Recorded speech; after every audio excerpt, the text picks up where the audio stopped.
প্রহর শুয়ে পড়তেই উদয় নাদিয়াকে বলে, আমাদের এখনো বেবি হয়নি, ওর জন্য এখন এই জায়গা রাখতে হবে না, হলে তারপর জায়গা রেখো, এখনকার মতো এদিকে আসো, একটু জড়িয়ে ধরি। উদয়ের কথা শুনে তড়িৎ গতিতে ওর দিকে ফিরে তাকায় নাদিয়া। লাইটের আলোয় স্পষ্ট উদয়ের চেহারা। উদয় বলে, যতটুকু জায়গা রেখেছো তাতে দুজন বেবির জায়গা হয়ে যাবে অনায়াসেই। তোমার কি টুইন বেবি চাই? লজ্জায় ব্ল্যাঙ্কেটের নিচে মুখ লুকায় নাদিয়া। উদয় বলে, এখন এত লজ্জা পেলে চলবে? লজ্জার তো কিছুই হয়নি এখনো। লজ্জা শরম দূরে সরিয়ে রেখে এখন এদিকে আসো, আমি ওদিকে গেলে কিন্তু তুমি পড়ে যাবে বেড থেকে। ব্ল্যাঙ্কেটের ভেতর থেকে না বেরিয়েই উদয়ের দিকে এগিয়ে যায় নাদিয়া। মাঝখানে আধা হাতের মতো জায়গা ছিল বোধহয়। ব্ল্যাঙ্কেটের নিচে নিজেও ঢুকে যায় উদয়। সাপের মতো পেঁচিয়ে ধরে নাদিয়াকে, মিশিয়ে নেয় নিজের সাথে। দুজনের মধ্যে বিন্দুমাত্র ফাঁকা নেই। উদয় বলে, ঘুমাও, অনেক ক্লান্ত হয়ে আছো। নাদিয়া বলে, আপনিও ঘুমান। উদয় বলে, হুম। পুরো রুম জুড়ে নীরবতা নেমে আসে। এসির মৃদু শব্দ ছাড়া আর কোনো শব্দ নেই। উদয় মাথা বের করে ভাইয়ের বেডের দিকে তাকায়। আজ পর্দার আড়ালে ঢাকা পড়েছে ওর আদরের ছোট ভাইটা। সারাদিন দৌড়াদৌড়ি করে রিক্লাইনার চেয়ারে আরামে ঘুমোতে পারবে না উদয় জানে। সারাদিন তো বিশ্রাম নেই, রাতটা অন্তত আরামে কাটাক, সকালেই ঘুম থেকে উঠতে হবে। আজ একে তো স্লিপিং পিল খেয়েছে, দুই নাদিয়া ওর কাছেই আছে। এখন ঘুমের দৌড়ে আসছে দুই চোখে। নিজেও চোখ বন্ধ করে নেয়। থুতনি ঠেকায় নাদিয়ার মাথায়। 3 দিন ধরে খালি খালি লাগা বুকটা আজ পূর্ণ হয়েছে। এখন শান্তি আর শান্তি। থেরাপি নিয়ে ভাইয়ের কাঁধ আর স্টিকে ভর করে কেবিনের দিকে এগিয়ে আসে উদয়। 3 মাসের চিকিৎসায় আগের চেয়ে কিছুটা সুস্থ হয়ে উঠেছে। এখন আবার স্টিক আর ভাইয়ের কাঁধে, নাদিয়ার কাঁধে ভর করে হাঁটতে পারে। একা একা শোয়া থেকে উঠতে পারে, শুতে পারে। বাম হাতটা স্বাভাবিক হয়ে গেছে। বাম হাত এখন কোনো সমস্যা নেই। ডান হাতের আঙ্গুলগুলো এখন আবার মুভমেন্ট করে। বাম পাটাও অনেকটা কাজ করে এখন। শুধু ডান পাটাই আগের মতো রয়ে গেছে। তবে খুব শীঘ্রই ডান পাটাও ঠিক হতে শুরু করবে ইনশাআল্লাহ। কেবিনে ফিরে এসে বসে হুইল চেয়ারে। প্রহর উদয়কে কেবিনে রেখে বেরিয়ে যায় আবার। ডক্টর ডেকেছে ওকে। উদয় কিচেনের দিকে তাকায়। নাদিয়া দুপুরের খাবার রান্না করছে বোধহয়। হুইল চেয়ার নিয়ে কিচেনের দিকে এগিয়ে যায়। হুইল চেয়ারের মৃদু শব্দ পেয়ে পেছন ফিরে তাকায় নাদিয়া। ডোরের সামনে চেয়ারে বসে আছে উদয়। নাদিয়াকে তাকাতে দেখেই মিষ্টি করে হাসে। প্রসারিত হয় গোলাপি ঠোঁট জোড়া। ঠোঁটের সাথে সাথে চোখ দুটো হাসে। অদ্ভুত রকমের সুন্দর দেখায় উদয়কে। হুইল চেয়ার নিয়ে ভেতরে প্রবেশ করে উদয়। গিয়ে থামে নাদিয়ার পাশে। নাদিয়া উদয়ের দিক থেকে চোখ সরিয়ে ওভেনে বসানো প্যানের দিকে তাকিয়ে বলে, এখানে কেন আসলেন? মশলার ঝাঁঝে কাশি উঠবে তো। উদয় বলে, উঠবে না, একা একা বসে থাকতে ভালো লাগে নাকি? নাদিয়া ঘাড় কাত করে তাকিয়ে বলে, আগে তো একাই থাকতেন। উদয় বাম হাতে নাদিয়ার কোমর জড়িয়ে ধরে বলে, আগে তো তুমি ছিলে না। নাদিয়া বলে, রান্না করছি তো, ছাড়ুন। উদয় বলে, করতে হবে না। নাদিয়া বলে, তাহলে খাবেন কি? উদয় বলে, কিনে খাবো। নাদিয়া বলে, ওইসব খাবার ভালো লাগে নাকি? খেতে কি বিশ্রী স্বাদ। উদয় দুষ্ট হেসে বলে, ওইসব খাবার খাওয়ার পর আমাকে 10টা চুমু খাবে, তাহলে স্বাদ পরিবর্তন হয়ে যাবে আর তুমি অমৃতের স্বাদ পাবে। নাদিয়া সরু চোখে তাকিয়ে চোখ সরিয়ে নেয়। বিড়বিড় করে বলে, শুরু হয়ে গেছে আবার। উদয় বলে, টেস্ট করে দেখতে পারো, মন্দ লাগবে না। নাদিয়া বলে, গিয়ে শুয়ে থাকুন। উদয় বলে, বউ ছাড়া শুয়ে থাকতে ভালো লাগে নাকি? নাদিয়া বলে, এতকাল কিভাবে ছিলেন? উদয় বলে, যেভাবে জন্মের পর থেকে ছিলাম। নাদিয়া বলে, আমি তো সেটাই জিজ্ঞেস করছি, কিভাবে ছিলেন? উদয় বলে, আমি তো সেটাই বলছি। নাদিয়া কথা না বাড়িয়ে নিজের কোমর থেকে উদয়ের হাত সরিয়ে দেয়। বাটি হাতে চলে যায় বেসিনের কাছে। বাটি ধুয়ে নিয়ে এসে রেখে দেয়। উদয়ের হুইল চেয়ার ঠেলে কিচেন থেকে বের করে নিয়ে বেডের সামনে এনে দাঁড়ায়। নাদিয়া বলে, একটু আগে না থেরাপি নিয়ে আসলেন, শুয়ে থাকুন এখন। উদয় বলে, যথা আজ্ঞা মহারানী। উদয়ের কথা বলার ধরন দেখে মুচকি হেসে ওঠে নাদিয়া। তারপর উদয়কে ধরে বেডে বসায়। হুইল চেয়ার বেডের কাছ থেকে দূরে সরিয়ে রেখে দেয়, যেন উদয় নিজে থেকে চেয়ারে বসতে না পারে। তারপর উদয়ের দিকে তাকিয়ে কিচেনে চলে যায়। উদয় হুইল চেয়ারের দিকে তাকিয়ে বিড়বিড় করে বলে, বউটা দিন দিন চালাক হয়ে যাচ্ছে। আগেই তো ভালো ছিল, আমি যা বলতাম তাই করতো, আর এখন হায় রে কপাল। রাতের খাওয়া শেষ হয়। কিছু সময় বসে বসে গল্প করে 3 জন। উম্মেহানি চৌধুরী আর উমর চৌধুরী এসেছিলেন ছেলেকে দেখতে। 1 সপ্তাহ থেকে আবার ফিরে গেছেন তারা। গল্প করতে করতেই রাত 10টা পেরিয়ে যায়। ঘুমে উদয়ের চোখ দুটো ছোট ছোট হয়ে এসেছে। ভাইয়ের অবস্থা দেখে প্রহর ওকে ধরে ওয়াশরুমে নিয়ে যায় ফ্রেশ হয়ে আসার জন্য। নাদিয়া বেড ঠিকঠাক করে নেয় শোয়ার জন্য। প্রহর উদয়কে ধরে বেডে এনে বসায় আবার। তারপর এগিয়ে যায় নিজের বেডের দিকে। অফিসের কিছু কাজ বাকি আছে, সেগুলোই কমপ্লিট করতে হবে এখন। যতটুকু পারে এখানে থেকেই অফিসের কাজ করে নেয়। নাদিয়া নিজেও বেডে উঠে চিত হয়ে শুয়ে পড়ে উদয়ের শরীর ঘেঁষে। উদয় নাদিয়ার উপর হাত পা তুলে দেয়। অর্ধেক শরীর প্রায় নাদিয়ার উপর তুলে দিয়েছে। নাদিয়ার ঘাড়ে মুখ ডুবায়। নাদিয়া উদয়ের মুখ সরিয়ে দেওয়ার চেষ্টা করে আস্তে আস্তে বলে, কি করছেন, ওদিকে সরুন। উদয় মুখ না তুলেই বলে, কি করছি বুঝতে পারছো না? নাদিয়া বলে, পেটে ব্যথা পাচ্ছি, সরুন। উদয় মুখ তুলে তাকায়, পেটে আবার কি হলো? নাদিয়া বলে, কি হয়েছে জানেন না আপনি? উদয় উপর নিচ মাথা নাড়ায়, সে জানে। নাদিয়া বলে, ঘুমান এখন, এতক্ষণ তো ঘুমে দুলে পড়ছিলেন। উদয় বলে, ওই কয়েকদিন বউকে নিয়ে শুয়ে পড়লেই ঘুম পেত, আর এখন বউকে নিয়ে শুলেই ঘুম পালিয়ে যায়। এখন বসে থাকলেই ঘুম বেশি পায়, তাই শুয়ে আছি আর ঘুম পালিয়েছে। নাদিয়া বলে, মশকরা পেয়েছেন, ঘুমান তাড়াতাড়ি, ভোরেই তো উঠতে হবে আবার। উদয় বলে, ধমকাচ্ছ কেন? নাদিয়া বলে, দয়া করে ঘুমান এখন। প্রহর নিজের বেড থেকে বলে, ভাবি। নাদিয়া বলে, হ্যাঁ। প্রহর বলে, জানেন বাঘ কখন বিড়াল হয়? এটা আবার কেমন প্রশ্ন? বাঘ আবার বিড়াল হবে কিভাবে? বাঘ তো বাঘ হই। নাদিয়া বলে, না তো, বাঘ আবার বিড়াল হয় কিভাবে ভাইয়া? প্রহর বলে, আমি দেখেছি। নাদিয়া বলে, কোথায় আর কিভাবে হয়েছে? প্রহর বলে, বাঘ বিয়ের আগে বাঘ থাকে, আবার বিয়ের পরেও বাঘ থাকে, কিন্তু বিয়ের কয়েক মাস পর বউ হয় বাঘিনী আর বাঘ হয় বিড়াল। উদয় তেতে উঠে বলে, ওই শয়তান, তুই কোনোভাবে আমাকে মিন করে বলছিস নাকি এসব? প্রহর পর্দা সরিয়ে নিজের মাথা বের করে। লাইটের ফকফকা আলোয় ঝকঝক করছে প্রহরের হাস্যোজ্জ্বল চেহারা। উদয় মাথা উঁচু করে ওর দিকে তাকিয়ে আছে। প্রহর দাঁত কেলিয়ে বলে, তুমি বাঘ থেকে বিড়াল হয়েছ নাকি? উদয় কিরমির করে ওঠে, আশেপাশে খুঁজতে শুরু করে প্রহরকে কি দিয়ে মারবে। উঠে তো যেতে পারবে না। হাতের কাছে এসির রিমোটটা পায়, সেটাই হাতে তুলে নেয়। প্রহর পর্দার আড়ালে চলে যায় দ্রুত। এটা তোমার বাড়ি না ব্রো, আর না এই রিমোট তোমার, ওটা ভাঙ্গা যাবে না, রাখো। নাদিয়া উদয়ের হাত থেকে রিমোট নিয়ে রেখে দেয়। উদয় কটমট করে বলে, তুই শুধু আমার কাছে আসিস, তারপর দেখিস কি করি তোর। প্রহর বলে, এক্ষুনি আসছি, দাঁড়াও। বলেই বেড থেকে নেমে পর্দার আড়াল থেকে বেরিয়ে আসে। প্রহর বলে, ভাবি আপনি এখানে এসে ঘুমান, আমি ব্রো এর সাথে ঘুমাবো আজ। উদয় নাদিয়াকে শক্ত করে ধরে বলে, আয় তুই, লাথি দিয়ে তোর মাজা ভেঙে দেবো বেয়াদব। প্রহর পর্দার আড়ালে চলে গিয়ে বলে, আমি এখনোই মাজা ভাঙতে চাই না, বিয়ে করা এখনো বাকি।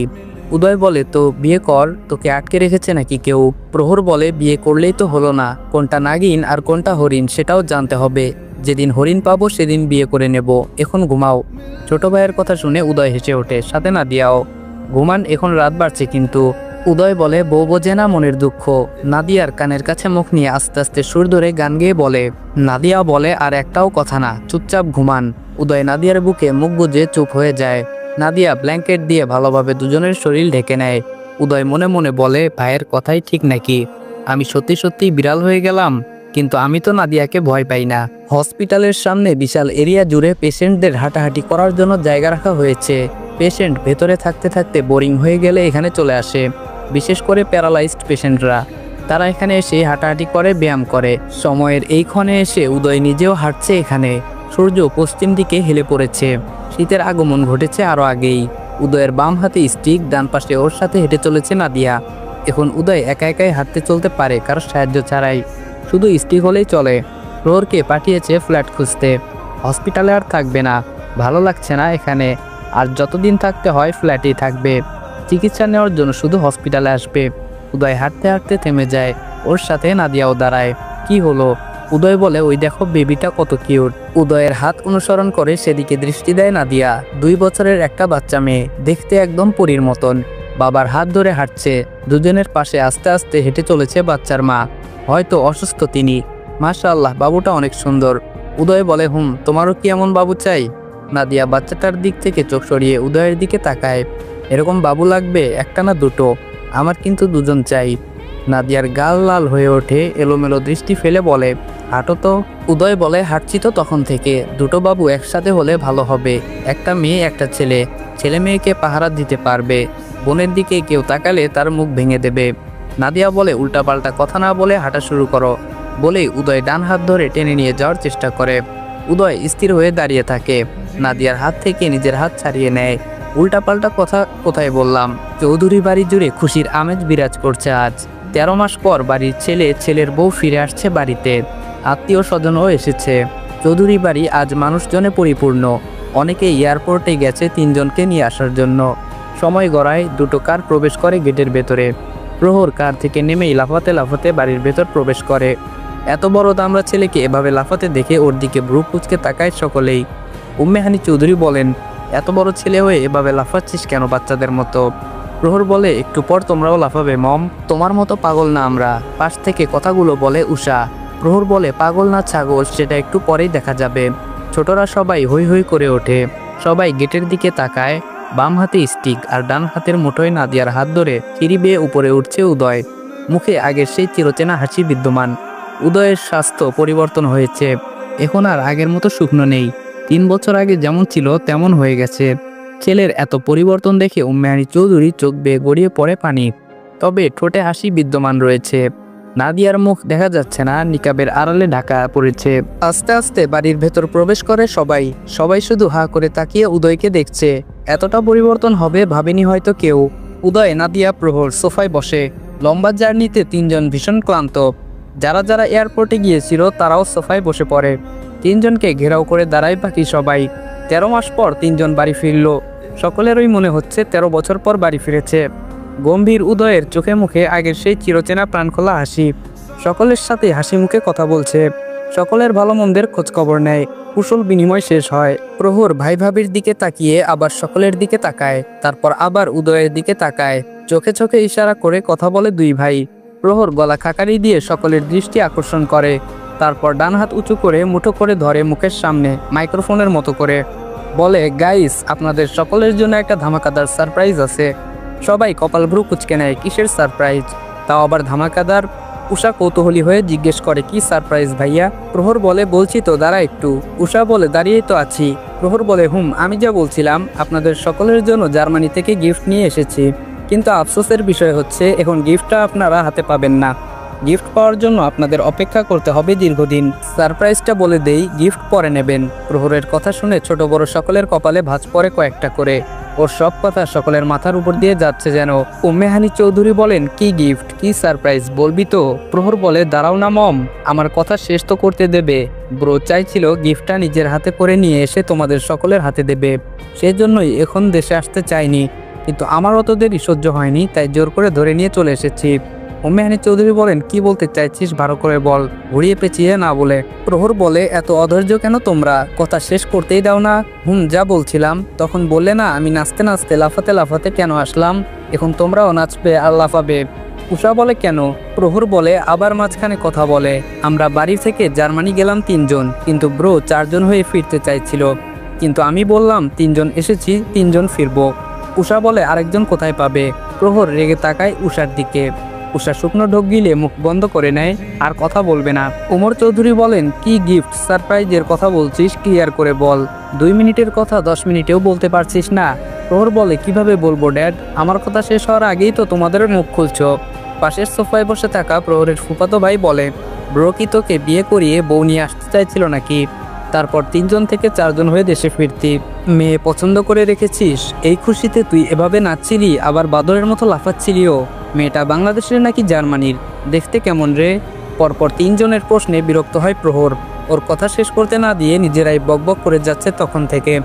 উম্মেহানি চৌধুরী মলিন মুখে বলেন, তুই নিজে নিজে মেয়ে পছন্দ করে নিলি, আমাদের একবার বললিও না? প্রহর বলে, বাংলাদেশে মেয়ের অভাব পড়েছে নাকি যে জার্মানি থেকে বউ নিয়ে আসতে হবে? আর আমার 14 গোষ্ঠীকে ছাড়া আমি বিয়ে করব নাকি? আর তোদের মগজ কোথায়? মাথার খাপড়িটা খুলে এখানে রাখতো, দেখি ভেতরে কিছু আছে কিনা। প্রহরের দাঁতে দাঁত চেপে বলা কথা শুনে আর কেউ কিছু বলে না। নাদিয়া মিটিমিটি হাসে। প্রহর বড় ভাইয়ের দিকে তাকায়। তোমার কথা শুনলেই ভালো হতো ব্রো, 5 মাস পর সারপ্রাইজ প্লাস গিফটটা নিয়ে এসে এদের মুখের উপর ছুঁড়ে মারলেই ভালো হতো। উদয় সদরে ভাইয়ের মাথায় চাটি মেরে বলে, শয়তান, ছুঁড়ে ফেলে মারতে চাইছিস নাকি? আর একবার এরকম কিছু বললে তোকে আমি খুন করে ফেলবো বলে রাখলাম। প্রহর মাথায় হাত বুলাতে বুলাতে বলে, সরি ব্রো, মাথা গরম হয়ে গিয়েছে এদের উল্টাপাল্টা কথা শুনে, তাই ভুলভাল বলে ফেলেছি। ছুঁড়ে তো এদের ফেলা উচিত। কথার মাঝখানে শুধু কথা বলে, মাথা গরম করে দেয়। উমর চৌধুরী বলেন, বলবি তো নাকি? প্রহর জোরে শ্বাস টেনে নেয়, ঠোঁটে হাসি ফুটিয়ে জোরে জোরে সুর ধরে বলে, আমি চাচ্চু হব। প্রহরের কথা শুনে কিছু সময় সবাই চুপচাপ ওর দিকে তাকিয়ে রইল। উমর চৌধুরী বলেন, কি বললি? প্রহর বলে, শুনতে পাওনি? উমর চৌধুরী বলেন, আবার বল। প্রহর বলে, চাচ্চু হব আমি, দাদা হবে তুমি, আর বাবা হবে আমার ব্রো। আবার যেন নীরবতা নেমে আসে। সকলের দৃষ্টি স্থির নাদিয়া, উদয় আর প্রহরের দিকে।